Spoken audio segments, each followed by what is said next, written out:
The big engines, Gordon, Henry, and James, had reached their limit. Shunting, in their opinion, was beneath them. They were express engines, built to haul important trains, not to push and pull trucks around the yard like little engines.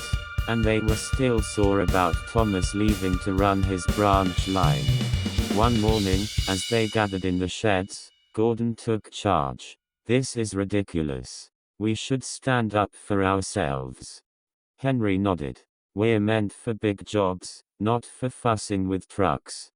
"Right," agreed James, his red paint gleaming in indignation. "We'll go on strike until Sir Topham Hatt gives us proper respect." And so, they did. Gordon, Henry, and James stayed stubbornly in the sheds, refusing to move a single truck or coach. The railway soon became a mess, with trains delayed and passengers complaining. But the big engines didn't budge. They were determined to show Sir Topham Hatt they meant business. When Sir Topham Hatt heard of the strike, he was both amused and annoyed. The big engines thought they were making a grand stand, but he knew just what to do to bring them back in line. He decided to bring in a new engine, a small green tank engine with a cheeky smile, named Percy. Percy arrived at Knapford Station the next day, looking around eagerly at his new home. He was bright-eyed, curious, and eager to prove himself, even if it meant shunting.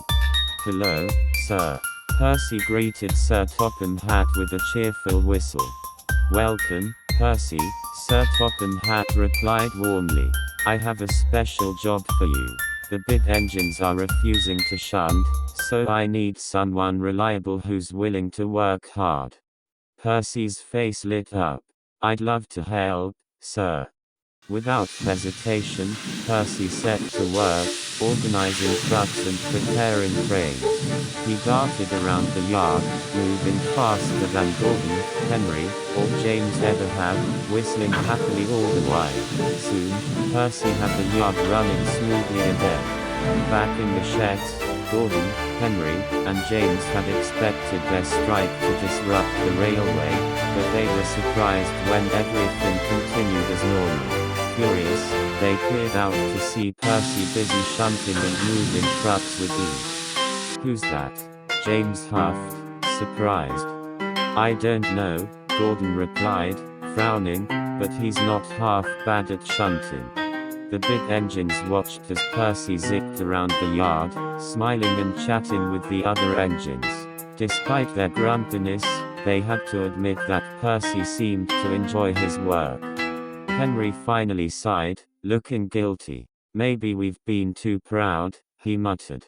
"Even little engines like shunting." When Sir Topham Hatt saw the big engines watching Percy, he decided it was time for a talk. He approached them, crossing his arms.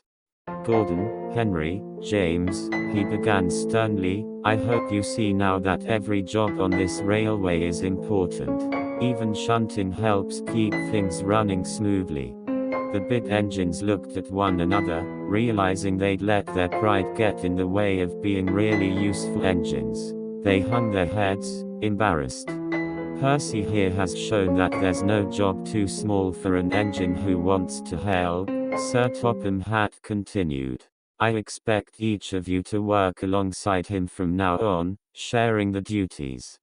Though reluctant, the big engines agreed. Over the next few days, they helped Percy with the shunting and learned to appreciate the hard work involved. They even started to respect Percy, who was always cheerful and willing to lend a hand. As the days went by, Percy became a valued member of the team. The big engines came to see him as a friend, realizing he brought energy and enthusiasm that the railway needed. Even Gordon, who once believed Shuntin was beneath him, found himself impressed with Percy's determination. Soon, Percy was well loved by all the engines, big and small. And though the big engines sometimes grumbled, they never went on strike again, remembering the lesson Percy had taught them, that every job on the railway was important.